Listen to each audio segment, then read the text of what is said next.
Nous achetons plus à l'étranger que nous ne vendons. Le déficit commercial atteint chaque année des dizaines de milliards d'euros. Et la crise n'a rien arrangé. Au contraire, selon une étude de l'Institut Rexecode, la part des exportations françaises au sein de l'Europe est passée de 13,9 à 12,7% en 2020. Pourquoi est-on aussi mauvais? Julien Bigard, Régis Maté avec notre bureau de Bordeaux. Voici dans le port du Havre en une image la situation commerciale de notre pays. Un cargo plein qui arrive, nos importations, et un petit bateau de quelques marchandises qui part. Ce sont nos maigres exportations. Notre balance commerciale est négative et c'est en train d'empirer. Notre déficit s'est creusé de 7 milliards pour atteindre 65 milliards d'euros l'an dernier. Cette entreprise de 1200 salariés exporte la quasi-totalité de sa marchandise, des systèmes de pompe pour l'industrie.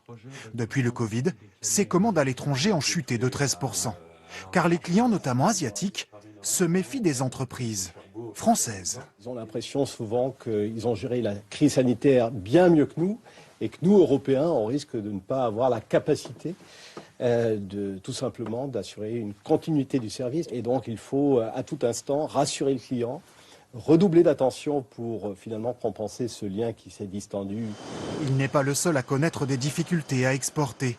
L'aéronautique, l'agriculture ou certaines PME du luxe ont souffert, comme celle-ci à Bordeaux.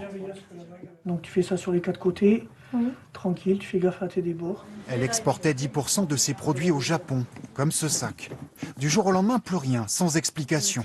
Avec seulement 6 salariés, sa patronne dit ne pas avoir eu les moyens de se battre. Ouais. On a besoin d'une aide financière, tout simplement, parce que exporter, ça demande beaucoup d'investissements financiers, des frais importants, parce qu'il faut se déplacer. Notre pays se fait aujourd'hui distancer par nos voisins européens. La part de la France dans les exportations de la zone euro a même atteint son plus bas niveau depuis 20 ans.